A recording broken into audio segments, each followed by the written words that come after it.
ছাত্র জনতার চরম আত্মত্যাগের বিনিময়ে দুর্নীতিবাজ, স্বৈরাচারী, টাকা পাচার, টাকা লুণ্ঠনকারী এবং গণহত্যাকারী ফ্যাসিস্ট আওয়ামী লীগ সরকারের বিদায় হয়েছে। এই অসীম আত্মত্যাগকে আমরা ব্যর্থ হতে দিতে পারি না। আমরা এলডিপির পক্ষ থেকে গত 8/8/24, 17/8/24 তারিখে 2 দফায় সংবাদ সম্মেলন এবং বিগত 31/8/24 তারিখে প্রধান উপদেষ্টা মহোদয়ের সাথে বৈঠকে মোট 83টি প্রস্তাবনা উপস্থাপন করি, যা আমাদের ব্যক্তিগত স্বার্থ উদ্ধারের জন্য নয়, বরং দেশের সার্বিক মঙ্গলের জন্য। তবে দুঃখজনক হলেও সত্য যে সংস্কার বাস্তবায়নের গতি খুবই হতাশাব্যঞ্জক। অভ্যুত্থান পরবর্তী দেশের সমস্ত কর্মকাণ্ডগুলি স্বচ্ছতা এবং সততার সাথে দ্রুত গতিতে বাস্তবায়ন না হলে সমস্যা আরও বৃদ্ধি পাবে। অনেকগুলি নিয়োগ নিয়ে ইতিমধ্যে বিতর্কের সৃষ্টি হয়েছে। আবেগ ও হুজুকের মাথায় লোক দেখানো কাজ করলে হবে না। গুরুত্বপূর্ণ জায়গাগুলিতে অধিকতর সতর্কতার সাথে মনোনয়ন বা নিয়োগ নিশ্চিত করতে হবে। এছাড়া উপদেষ্টা এবং নতুন নিয়োগপ্রাপ্ত ব্যক্তিদের অতীত ইতিহাস জানা না থাকলে বা রাজনৈতিক প্রজ্ঞার অভাব থাকলে দেশ ক্ষতিগ্রস্ত হবে। অন্যদিকে অতর্ব, অকর্মণ্য, ধীরগতি ব্যক্তিদের দিয়ে দেশকে এগিয়ে নিয়ে যাওয়া সম্ভব হবে না। ছাত্র জনতার রক্ত বিতে যাবে। একজন উপদেষ্টা বলেছেন, জাতীয় সঙ্গীত একটি বিতর্কিত বিষয়, সুতরাং এটি পরিবর্তন করা যাবে না। তার জানা উচিত জনগণের মতামতের উপর ভিত্তি করে সবকিছু পরিবর্তন করা সম্ভব। গণভবন কারো বাপের ভবন না, বরং যে একটি জাতীয় প্রতিষ্ঠান, বাংলাদেশের গর্ব। মিউজিয়াম করা অবশ্যই প্রয়োজন, তবে প্রশ্ন হলো গণভবনে কেন, অন্য জায়গায় নয় কেন? জাতীয় প্রতিষ্ঠান পরিবর্তন করার আইনগত ভিত্তি এখন কোথা থেকে পেলেন? 1971 সালের স্বাধীনতা যুদ্ধের উপর অন্য কিছুই অধিকতর গুরুত্ব পেতে পারে না। আন্দোলনকারী আমাদের ছেলে মেয়েদের বা জনতার সরলতাকে পুঁজি করে কোনো অন্যায় পদক্ষেপ নেওয়া ঠিক হবে না।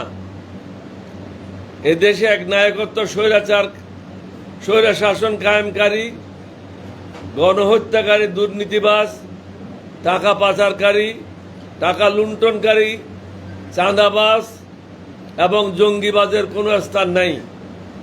এদেশ এখন কারো বাপের সম্পত্তি না। যত দ্রুত সম্ভব আইন শৃঙ্খলার উন্নতি সাধন করতে হবে। আমরা জানি বর্তমান প্রেক্ষাপটে এটা খুবই কঠিন কাজ, তবে পুলিশ প্রশাসনকে দ্রুত কার্যকর করতে হবে। তা না হলে গণহত্যাকারীরা মাথাচাড়া দিয়ে উঠতে পারে।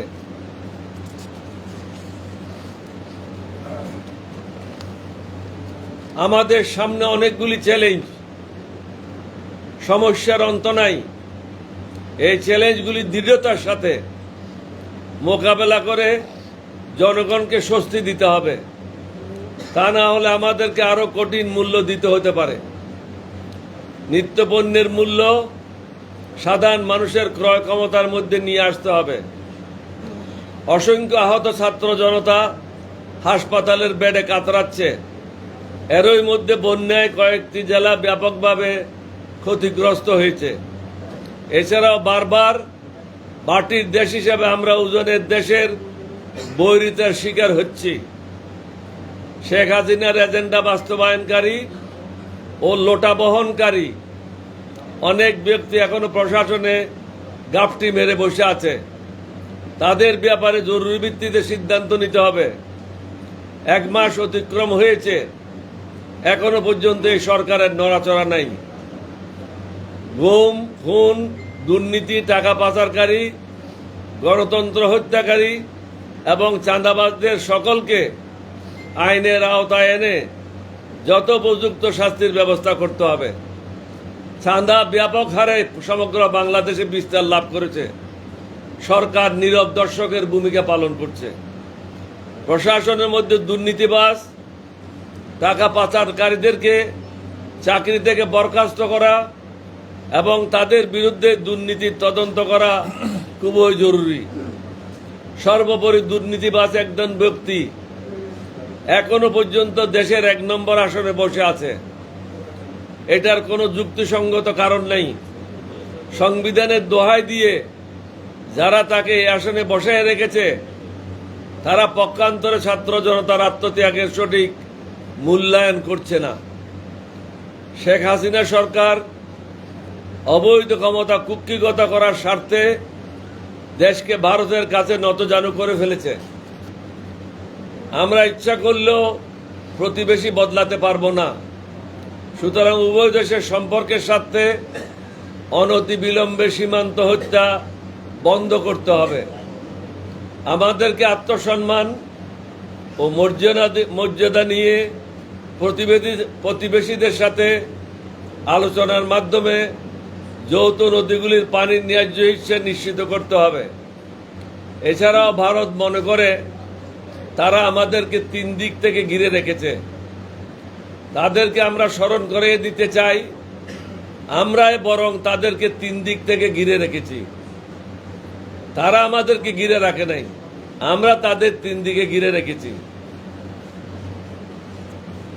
বাংলাদেশে জাতি ধর্ম নির্বিশেষে আমাদের মধ্যে কোনো ভেদাভেদ নাই। ভারত থেকে কিছু ইউটিউবার মিথ্যা প্রচারণা চালিয়ে মানুষকে বিভ্রান্ত করতেছে প্রতিনিয়ত। এখানে মেজরিটি বা মাইনরিটি বলতে কিছুই নাই। সকলে বাংলাদেশের নাগরিক এবং সকলের সমান অধিকার। আমাদেরকে ঐক্যবদ্ধভাবে এগিয়ে যেতে হবে। আমাদেরকে সততা, ন্যায় এবং নিষ্ঠার সাথে প্রত্যেককে নিজ নিজ দায়িত্ব পালন করতে হবে। আল্লাহর উপর ভরসা করতে হবে, ঈমান মজবুত করতে হবে। আমরা অন্য কোনো দেশের ক্ষতি কামনা করি না। অনুরূপভাবে আমরা চাই কেউ যেন আমাদের দেশের ব্যাপারে নাক না গলায়, বরং আমরা সকলের সাথে সুসম্পর্ক বজায় রেখে আমাদের দেশকে এগিয়ে নিয়ে যেতে চাই। আমার দৃঢ় বিশ্বাস মহান আল্লাহ রব্বুল আলামিন আমাদের সহায় হবেন। আপনাদের সবাইকে ধন্যবাদ। বাংলাদেশ জিন্দাবাদ, এলডিবি জিন্দাবাদ। আসসালামু আলাইকুম ওয়া রাহমাতুল্লাহি ওয়া বারাকাতুহু।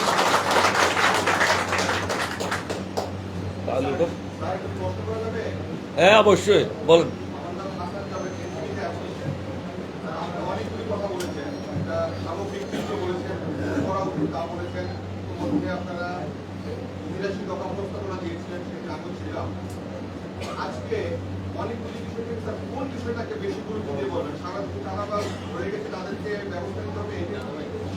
পুরো বক্তব্যটাই গুরুত্বপূর্ণ। এক এক দিকে টাচ করেছে। চাঁদাবাজেরা বেপরোয়াভাবে চাঁদাবাজি করে যাচ্ছে। সরকার নীরব দর্শকের ভূমিকা পালন করছে, পুলিশ নিষ্ক্রিয়। এখানে অনেকগুলি গুরুত্বপূর্ণ বিষয় আছে। আমরা এটাও বলেছি অদক্ষ, অকর্মণ্য এই ধরনের ব্যক্তিদেরকে দিয়ে দেশের কোনো মঙ্গল হবে না। অনেকগুলি পুরো বক্তব্যটাই একটার সাথে একটা কোরিলেটেড। আপনি সব জিনিসটা যদি একসাথে পড়েন, এটাতে একটা মিনিং পাবেন। প্রত্যেকটা যদি আলাদা আলাদা পড়েন, তাহলে জনগণ বিভ্রান্ত হবে। এটা আপনারা সাংবাদিক, আপনাদেরকে বলা হয়েছে যে আপনাদের উপর এখন আর কোনো জুলুম নাই। আপনারা সন্ধানী রিপোর্টের মাধ্যমে এই সমস্ত চাঁদাবাজদের জনগণের সামনে নিয়ে আসেন, সরকারকে সাহায্য করেন। স্যার, ভারতের প্রতিরক্ষা মন্ত্রী রাজনাথ সিং এর একটা বক্তব্য আপনি মনে হয় শুনেছেন, যে ভারতের সামরিক বাহিনীকে প্রস্তুত থাকতে বলেছে, এ বিষয়ে আপনার প্রতিক্রিয়া কি? আপনি বোধহয় খেয়াল করেন না, আমরা বলেছি আমাদের সেনাবাহিনী সবসময় প্রস্তুত। আর দ্বিতীয়ত স্যার আরেকটা বিষয় হচ্ছে স্যার, রবীন্দ্রনাথের জাতীয় সঙ্গীত নিয়ে আপনার আপত্তি, আপনি বক্তব্যে বলেছেন এটা কেন রবীন্দ্রনাথ হিন্দু হওয়ার কারণে, নাকি 1905 সালে সেই জাতীয় সঙ্গীত লেখা হয়েছিল দিবঙ্গকে কেন্দ্র আপনি কি বাংলাদেশে থাকেন না বিদেশে থাকেন? স্যার আমি আপনার প্রতিক্রিয়া আচ্ছা ঠিক আছে, আমি এটা প্রতিক্রিয়া দিয়েছি, আপনি শুনেন না, সেজন্য আমি 3টা কারণে বলেছি এই জাতীয় সঙ্গীত গ্রহণযোগ্য না।